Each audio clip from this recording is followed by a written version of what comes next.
2 ఏళ్లైన సందర్భంగా హ్మ్. ప్రతి ఇంటికి కూడా తిరుగుతూ ప్రభుత్వ పథకాలు అందరికి అందుతున్నాయా లేవా? అందాల్సినటువంటి ఏమన్నా ఉన్నట్టయితే తప్పకుండా ప్రభుత్వానికి తెలియజేయండి అనే ఒక కార్యక్రమంలో భాగంగా ఈ రోజున రెండవ రోజు వినుకొండ మున్సిపాలిటీ పరిధిలోని స్వీపర్ కాలనీకి మరి నేను నాతో పాటు మన పార్టీ ఇన్ఛార్జి మల్లికార్జునరావు గారు, స్టేట్ సెక్రటరీ, అదేవిధంగా ఇక్కడ ఉన్నటువంటి క్లస్టర్ ఇన్ఛార్జీలు, యూనిట్ ఇన్ఛార్జీలు, పార్టీ పెద్దలందరూ కూడా గౌరవ శాసనసభ్యులు జీవి ఆంజనేయులు గారి సూచనల మేరకు మేము రావడం జరిగింది. ఈ సందర్భంగా ప్రతి ఇంట్లో కూడా ఈ కార్యక్రమాలను అందుతున్నాయంటే అందరూ కూడా సంతృప్తికరంగా ఉన్నారు. ఇంకెక్కడైనా చిన్న చిన్న గినకైనప్పుడు ఒక ఇంటికి వెళ్ళాం, తల్లికి వందనకు సంబంధించి 2 బిడ్డలకు ఇచ్చారు, 3వ బిడ్డకి టెక్నికల్ ప్రాబ్లం ఉందన్నారు. ఇక్కడ ఉన్నటువంటి పార్టీ అధ్యక్షులు కూడా తెలియజేయడం జరిగింది. అదే విధంగా స్థానికంగా ఉన్నటువంటి చిన్న చిన్న సమస్యలు ఇక్కడ స్వీపర్ కాలనీలో కూడా అక్కడ ఏదో దున్నలకు వస్తున్నారని చెప్పారు. దానికి సంబంధించి కూడా శానిటరీ గారితో మాట్లాడటం జరిగింది. అదే విధంగా వాటర్ స్కీమ్ కు సంబంధించి మాట్లాడటం జరిగింది. ఇవన్నీ కూడా చేస్తా ఉన్నాం.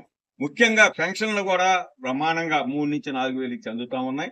అదే విధంగా మహిళలకు సంబంధించి బస్ ఫ్రీ చక్కగా అందుతా ఉంది. 3 సిలిండర్లు అందుతా ఉన్నాయి. అన్న క్యాంటీన్ పరిశుభ్రంగా పనిచేస్తా ఉంది. ఈ విధంగా తల్లికి వందనకు సంబంధించి కూడా మరి 3 బిడ్డలు ఉన్నటువంటి వారికి కూడా అందుతున్నాయి. అన్ని ప్రభుత్వ పథకాలు కూడా అందుతున్నాయని ఈ సందర్భంగా తెలియజేస్తూ ప్రజలందరూ సంతృప్తికరంగా ముఖ్యమంత్రి చంద్రబాబు నాయుడు గారు, ఉప ముఖ్యమంత్రి పవన్ కళ్యాణ్ గారు, ఎంపీ శ్రీకృష్ణదేవరాయలు గారు, మన గౌరవ చీఫ్ విప్ జీవి ఆంజనేయులు గారి నేతృత్వంలో ప్రభుత్వ పథకాలన్నీ కూడా చక్కగా అందుతున్నాయి. పార్టీ పరంగా కానీ కూటమి తరపున ఈ రోజున మేము ఒక తెలుగుదేశమే కాదండి, ఇది కూటమి. తెలుగుదేశం, జనసేన, బీజేపీ అందరూ కలిసి చేస్తున్నటువంటి ఈ ప్రభుత్వ పథకాన్ని ప్రజలకు అందించడం అనేదే ఈ పార్టీ